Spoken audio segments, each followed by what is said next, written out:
Bismillahirrahmanirrahim. Assalamualaikum warahmatullahi wabarakatuh. Kepada anak didik serta warga sekolah SKTKK khususnya.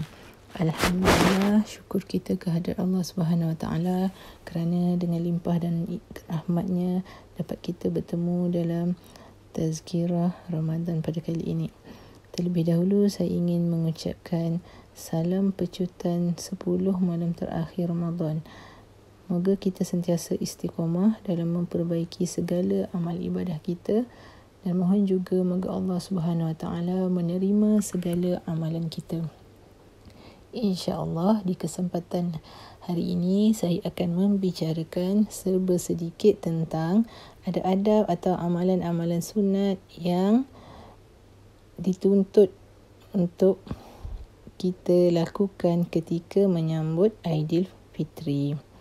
Saya percaya dan yakin semua orang sudah pun tahu dan selalu buat pun apa yang akan saya kongsikan ini. Tapi tidak mengapa, anggaplah ianya sebagai peringatan bersama. Andai ada di antara kita yang mungkin kadang-kadang terlupa. Okey, di antara adab-adab yang dianjurkan mengikut sunnah yang pertama adalah pada malam hari raya kita disunatkan untuk bertakbir, bertahmid, memuji kebesaran Allah. Bertakbir tu maksud memuji Allah dengan lafaz Allahu Akbar, Allah Maha Besar. Bertahmid Alhamdulillah. Ataupun bila hari raya kita akan dengar seruan takbir Allahu Akbar, Allahu Akbar, Allahu Akbar walillahilham. Okey, itu adalah salah satu lafaz takbir dan tahmid yang disunatkan. Lafaz takbir tahmid ni kita disunatkan membacanya ataupun mengalunkannya sehingga sebelum menunaikan solat sunat Aidilfitri. Okey, yang kedua, mandi sunat hari raya. Mandi sunat hari raya ni berbeza dengan mandi biasa yang kita mandi hari-hari. Okey, mandi sunat hari raya ni dia samalah seperti mandi yang khusus yang lain. Dia ada niat yang tersendiri. Okey, mudah saja niat dia. Baca dalam hati saja aku mandi sunat Aidilfitri kerana Allah Ta'ala. Okey, itu sahaja. Simple. Dah selesai. Yang seterusnya, kita disunatkan juga untuk memakai pakaian yang baru. Pakaian baru yang dimaksudkan di sini ialah pakaian yang baru yang kita ada mengikut kepada kadar kemampuan masing-masing. Jika kita berkemampuan membeli pakaian baru, kita pakailah yang baru. Jika kita tak mampu, kita pakailah mana pakaian yang paling baru kita ada. Okay, kita buka almari, kita tengok mana pakaian yang paling baru kita ada. Okey, kita pakai. Kalau yang penting pakaian tersebut bersih dan dapat menutup aurat. Itu saja. Dan seterusnya, yang seterusnya, kita disunatkan juga memakai bau-bauan. Bau-bauan dalam erti kata yang mudah iaitu memakai minyak wangi. Kenapa kita disunatkan memakai minyak wangi? Sudah tentu fitrah manusia suka akan bau-bau yang harum. Ada orang yang tak suka bau wangi. Dengan haruman tersebut, kita akan rasa selesa. Orang yang ada di sekeliling kita, yang hidu bauan kita, yang kita pakai pun turut rasa selesa. Terpulanglah nak pakai minyak wangi yang jenis macam mana. Yang murah ke, yang mahal ke. Yang pasti dalam kita memakai minyak wangi ni, kita kena bersederhanalah. Jangan pakai yang kuat sangat yang boleh mengganggu hidung orang-orang yang ada di sekeliling kita.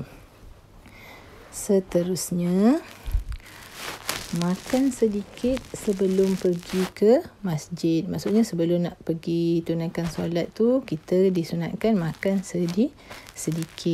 Makan sedikit bukan makan banyak. Okey, beza raya Aidilfitri dan Aidiladha.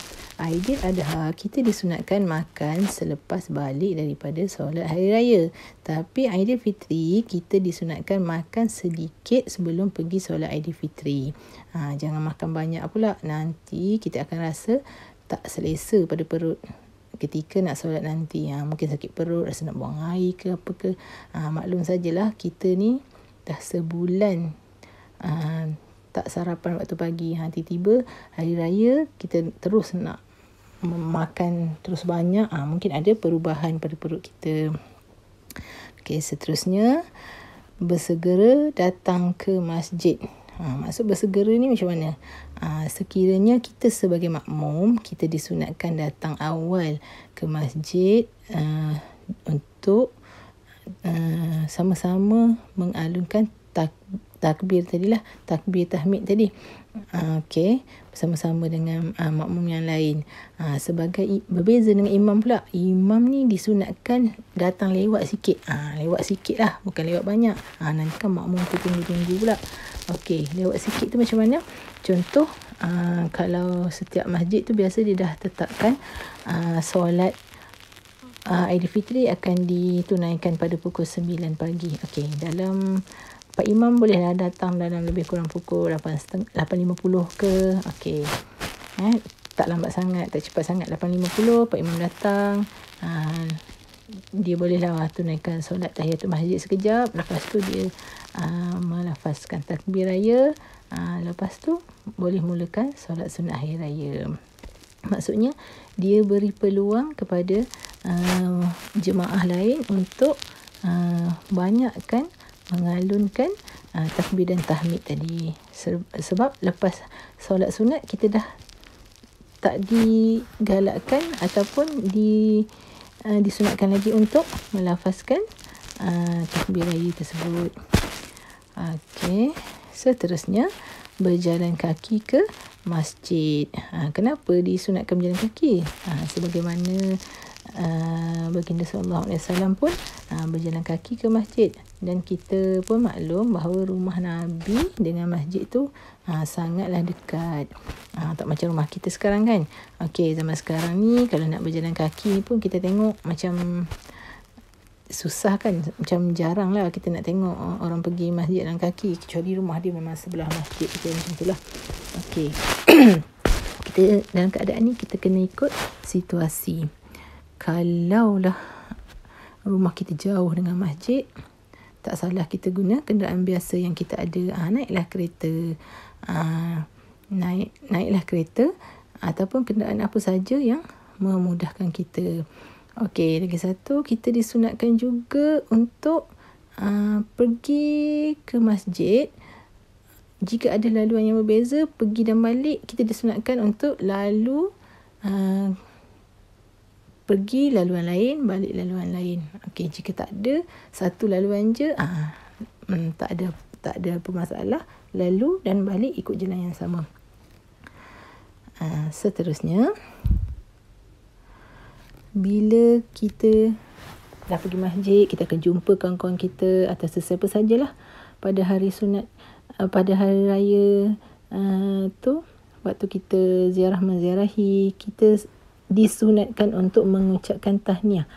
Tahniah sebab apa pula ni? Okey, tahniah ni bersempena dengan kita meraih kemenangan. Semua umat Islam selesai menjalani ibadah puasa dan kita menunjukkan atau menzahirkan rasa gembira kita menyambut kedatangan bulan Syawal yang ditunggu-tunggu. Kebiasaan ucapan yang sering kita dengar bila kita berkunjung di hari raya ialah selamat hari raya. Orang akan cakap selamat hari raya, maaf zahir batin. Okey, kalau dalam bahasa Arab, biasa kita akan gunakan ucapan kullu amin wa antum bi khair, taqabbalallahu minna wa minkum, yang membawa maksud semoga Allah Ta'ala menerima segala amal ibadah kita lakukan sepanjang bulan Ramadan yang lalu. Kita disunatkan ataupun digalakkan saling maaf bermaafan, khususnya antara ibu bapa, adik-beradik, ahli keluarga, jiran tetangga dan lain-lain.